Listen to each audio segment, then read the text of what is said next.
Oi, sabe quem sou? Pelos meus olhos, você se conecta ao mundo, vibra, se emociona, fica indignado. Eu sou a audaciosa câmera de TV e desta vez vou te guiar numa viagem cheia de surpresas. Pé na estrada. Vamos conhecer os museus brasileiros. Hoje vamos passear pelo Museu de Arte Moderna do Rio de Janeiro, que fica no Rio de Janeiro, no Parque do Flamengo, na Avenida Infante Dom Henrique 85. Ai, a cidade maravilhosa.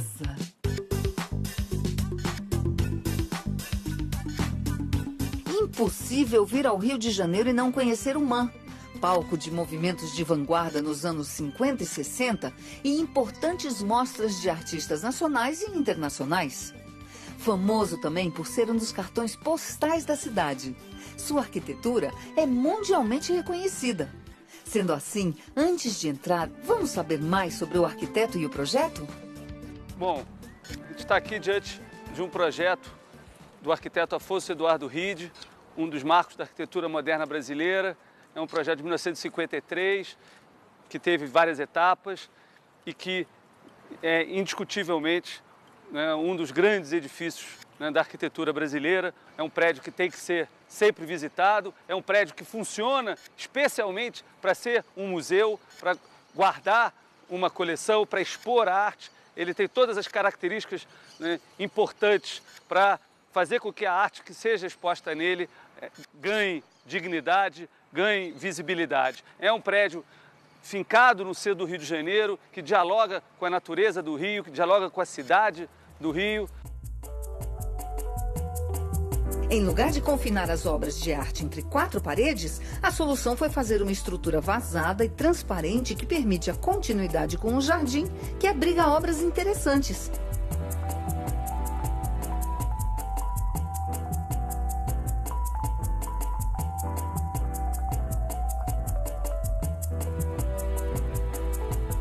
O MAM está sempre apresentando novos artistas e novas possibilidades. Vamos entrar? Senão eu vou morrer de curiosidade. O Museu de Arte Moderna, ele foi criado em 1948 e iniciou as suas atividades no antigo prédio lá do Ministério da Educação. O projeto do Afonso Eduardo Ride começou a ser construído logo em seguida.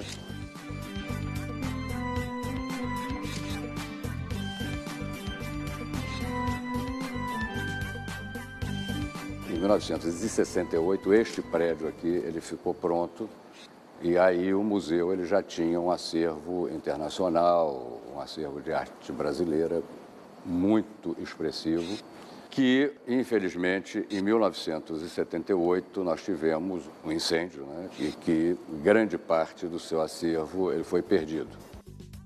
Em 1992, o Gilberto Chateaubriand colocou a sua coleção aqui em regime de comodato, uma coleção que hoje tem mais ou menos, é composta de aproximadamente 8.000 obras, das quais já estão 5.800, quase 6 aqui.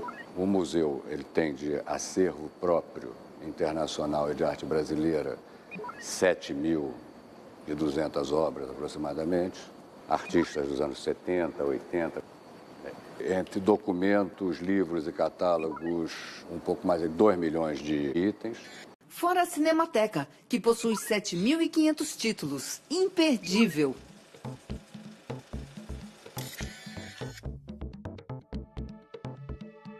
Bom, hoje a gente está aqui no MAM, temos 6 exposições acontecendo no momento. Estamos aqui diante dessa parede de abertura da exposição da coleção permanente, com 2 artistas seminais da arte brasileira, de 2 gerações distintas. Tarsila do Amaral, com esse quadro Vendedor de Frutas, que é um dos ícones da arte moderna brasileira, mostrando um pouco, né, a partir dessa vibração cromática, dessa pintura que incorpora elementos do vocabulário, né, do cubismo, do pós-cubismo, e introduzindo, né, essas frutas, essa cor, esses volumes, essa sensualidade que mostram uma artista preocupada com o Brasil, preocupada de mostrar o Brasil com um vocabulário, com uma linguagem, né, moderna. E ali ao lado, a Cláudia Andujar, usando a fotografia né? Isso é um quadro de 1980, mostrando um pouco também essa singularidade de uma cultura miscigenada, que tem ainda esse passado da cultura indígena, que é mostrado através de uma fotografia com um corte completamente, né, imprevisível e um corte, né, não convencional, mostrando essa barriga, essa gravidez, essa fertilidade própria da cultura brasileira. O Wesley Duke Lee, com essa frase, que eu acho que é uma frase síntese dessa genealogia do contemporâneo, que é o nome que eu dei para essa exposição, que mistura esse ontem, que é sempre hoje, esse hoje, que também é um amanhã, e o mestre Didi, que fala também desse tempo, né, sem tempo, do mito, do ritual. Esses 4 artistas são um pouco essa genealogia do contemporâneo, essa genealogia do Brasil, essa possibilidade do Brasil ser, né, essa promessa e esse presente que é a arte brasileira. Eu venho sempre. Eu me formei em artes e a Gabi é minha irmã e está vindo pela segunda vez. O que você gostou mais? Eu gostei mais dessa obra, Parné. Eu achei uma obra diferente. E o que você falou de verdade naquela hora? Você levou um susto, né? Dá um susto, dá medo, mas é diferente, é legal. Aqui a gente está numa sala que está tentando discutir o que é o Brasil, como que a arte brasileira pode dar uma visão do Brasil. O Lazar Segal, um modernista, né, típico, clássico, né, e o Barrio, um artista fundamental dessa virada do moderno para o contemporâneo, são 2 artistas, um é português, o Barrio, e o outro é lituano, que nessas obras mostram um pouco essa incorporação de uma nova identidade, e essa nova identidade é uma identidade híbrida, mestiça, que é o Brasil. O Barrio pega aqui a sua própria identidade, né, a sua carteira de identidade de estrangeiro e borra essa carteira de identidade com o café. E aqui o Lazar Segal, que é um lituano, pinta esse autorretrato e incorpora elementos, né, no rosto, né, de uma figura mulata, uma contribuição genética do Brasil para o mundo, que é essa mestiçagem que está aqui, né, explicitado nesse autorretrato do Lazar Segal. A ideia do MAN é formar e diversificar o seu público, que soma mais de 100 mil visitantes por ano. E a gente vai para um outro núcleo, né, que eu chamei de cidade partida, que também tem a ver com essa especificidade da cultura brasileira, e mais especificamente o Rio de Janeiro viveu, né, desde sempre essa partilha interior dentro da sua cidade, que ao mesmo tempo que cria tensões sociais, produz uma enorme criatividade que é muito singular da cultura brasileira. Aqui a gente tem, né, uma parede em que aparece o Antônio Manuel, um quadro, né, um trabalho que ele fez a partir dos clichês de jornal, né, em que ele explora um pouco as tensões do período da ditadura militar, é um quadro lá dos anos 60. E aqui, né, um trabalho do Luiz Alfonso, essa realidade típica do bar, do botequim, né, em que nasce o samba, que é um pouco essa mistura, né, da música branca com a música negra.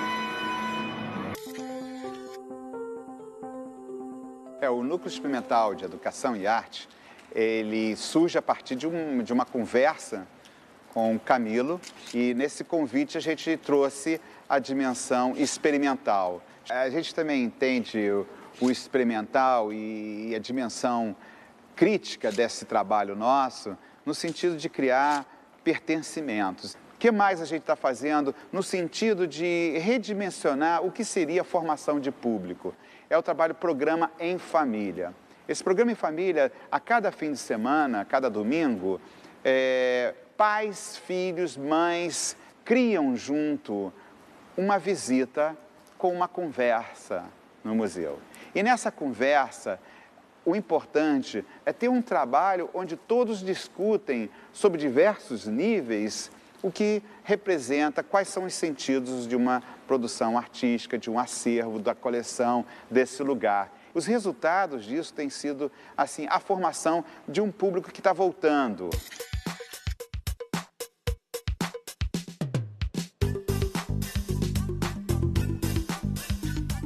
A ideia do núcleo experimental começar aqui fora do museu é para as pessoas reconhecerem um pouco esse jardim, essa paisagem, o fora do museu, como é que ele se relaciona com dentro do museu. O projeto da arquitetura tem o interesse do relacionamento com esse fora, com essa paisagem. Em especial essa obra do Franz Weissmann, que as pessoas se relacionem com ela de uma outra maneira. E isso aconteceu de uma forma muito especial no encontro multissensorial que tivemos aqui no museu, um encontro entre cegos e pessoas que enxergam, os videntes. Esse encontro foi uma experiência riquíssima, compartilhada, onde o vidente pôde perceber uma outra temporalidade de reconhecimento da obra. Como é que o cego se relaciona com essa obra, que ele precisa tocar, ele precisa reconhecer as suas formas, e esse vidente que, na maioria das vezes, tem um olhar passageiro, ligeiro por essa obra.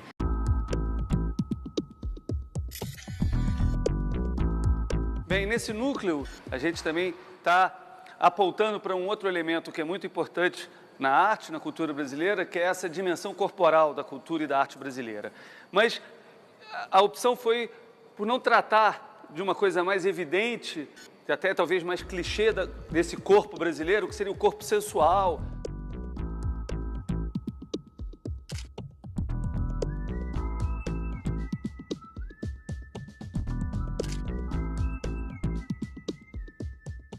Mas sim falar de um corpo mais dilacerado, de um corpo mais tensionado, de um corpo híbrido e que aparece nessa figura aqui toda fragmentada, meio uma simbologia meio animal, né, uma coisa meio de vértebra, meio vertebral, que passa para esse fundo com Ivan Serpa e 2 desenhos do Flávio de Carvalho.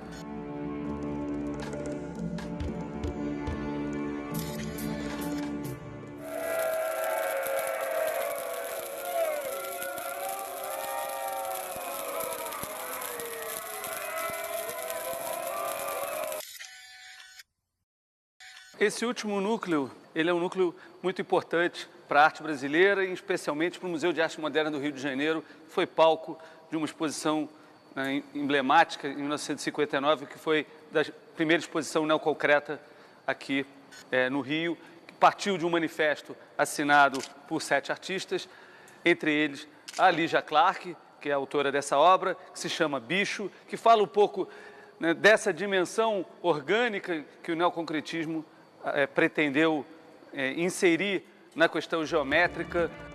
Os neoconcretistas achavam que a arte tinha sensibilidade, expressividade e subjetividade, indo muito além do mero geometrismo puro. E aqui tem esse diálogo do Aloysio Carvão, em que tem esse movimento rotativo que dá forma, e essa forma parece que se desdobra e se desloca para a escultura do Weissmann aqui ao lado.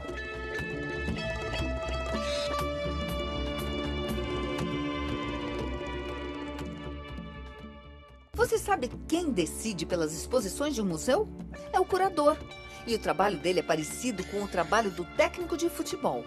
Só que o técnico escolhe os jogadores e monta um esquema para o time fazer um belo jogo.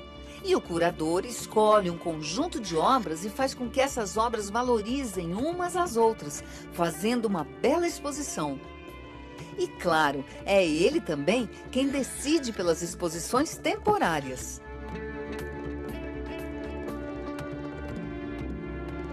A terceira metade pretende ser uma discussão da relação entre a cultura brasileira e as culturas do Atlântico Sul.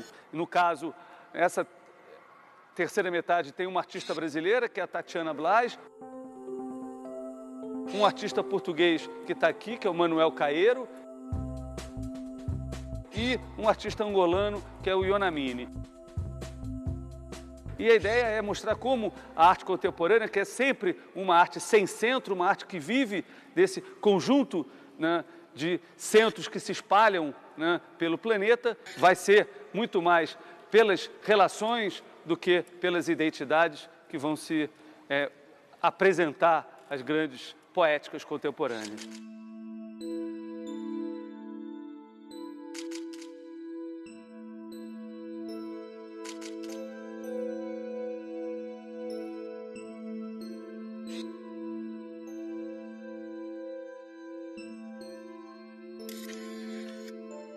Estamos aqui agora na exposição do Carlos Ilho, um artista brasileiro, começou a sua carreira nos anos 60 e essa é uma exposição de trabalhos recentes dele, né, de 2009 para cá.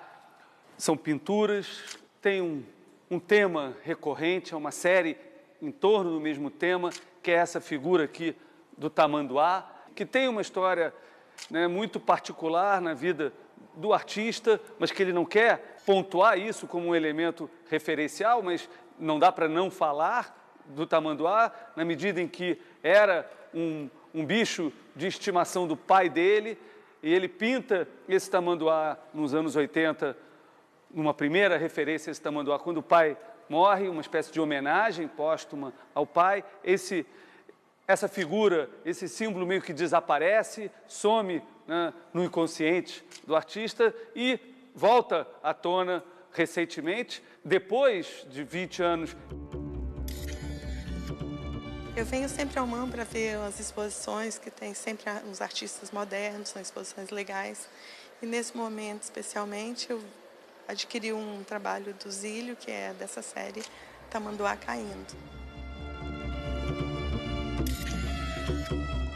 Essa videoinstalação, por exemplo, que é do Ionamine, um artista angolano, é um exemplo dessas novas mídias que, mesmo que não sejam tão antigas na história da arte, são relativamente novas nos acervos de museu. Então, apresenta um desafio para a gente que trabalha com conservação, com documentação, né? E o MAM, cada vez mais, vem adquirindo esse tipo de obra.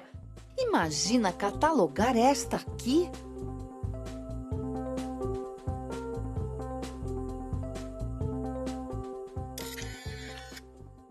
Es la segunda vez que vengo a Brasil y quisimos venir a ver el Museo de Arte Moderno porque cada ciudad tiene una visión distinta del arte y queríamos saber qué Río, qué es lo que veía y qué nos podía enseñar. Cinéfilos e cinéfilas de plantão, pipoca na mão, chegou a hora da Cinemateca.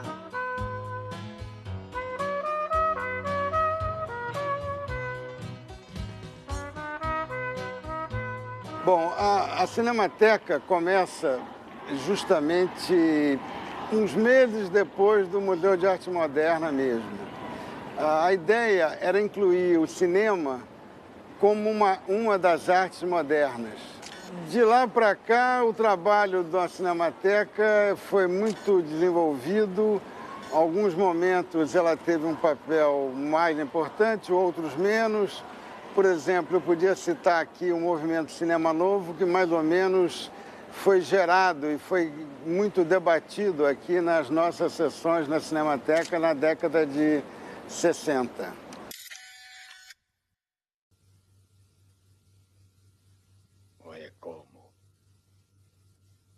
Tá doido? Quando eu sonhasse não tinha mais jeito. Eu vi o fuzil do diabo dar 2 tiros, um em cada olho, no teu, Virgulino! Hoje em dia existem muitas universidades de cinema e grande parte do nosso público atualmente é justamente esses alunos de cinema que têm aqui, somente aqui, essa formação.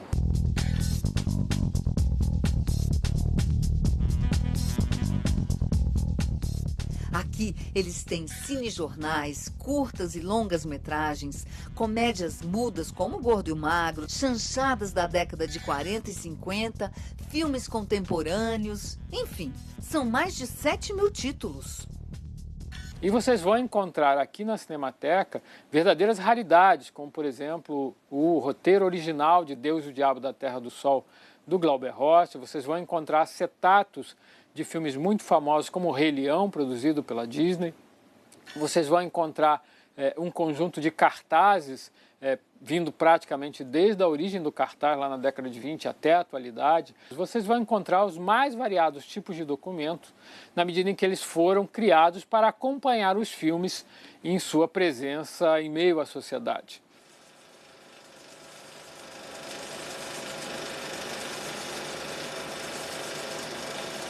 Nós estamos aqui na cabine da Cinemateca do MAN, fazemos projeções, nós temos 2 projetores que não tem 5, que fazemos projeções para a preservação dos filmes. Nós não cortamos, nós passamos o filme por partes.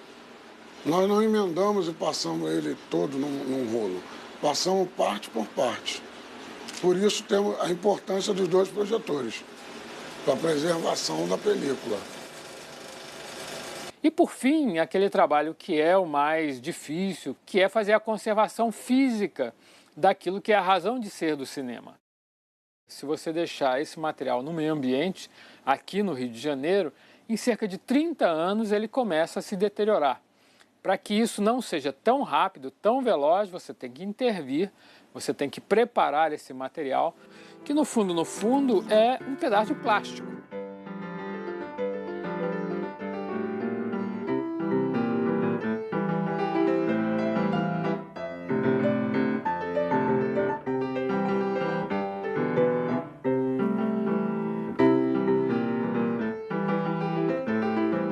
Sou eu que, além de programador da Cinemateca, sou também pianista de filmes mudos. Eu venho fazendo isso aqui na Cinemateca desde início de 87.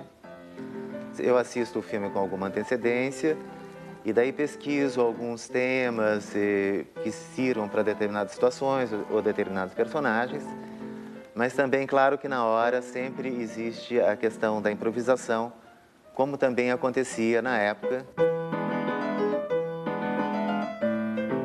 E esses espetáculos, de alguma forma, recriam as sessões de cinema como era no início da história do cinema, no final do século XIX, até início da década de 30 do século passado, onde todos os filmes tinham acompanhamento musical ao vivo.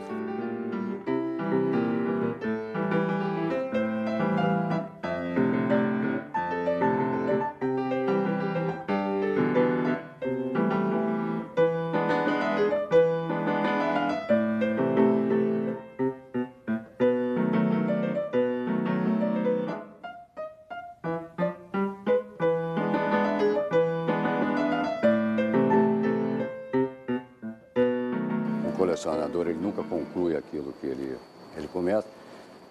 Para a sorte, inclusive, dos museus, dos artistas, da cultura brasileira, ele sempre está em busca de alguma outra coisa. Quando ele consegue, ele já está atrás de outra. O grande desafio do MAN é construir o futuro sem esquecer o passado. Então, para você não esquecer da visita, o MAN fica no Rio de Janeiro, no Parque do Flamengo, Avenida Infante Dom Henrique 85. E para saber mais sobre as agendas de exposições, horários de funcionamentos, entre no site manrio.com.br. Os museus são conceitos e práticas em metamorfose. Os museus são casas que guardam e apresentam sonhos, sentimentos, pensamentos e intuições que ganham corpo através de imagens, cores, sons e formas. Os museus são pontes, portas e janelas que ligam e desligam mundos, tempos, culturas e pessoas diferentes.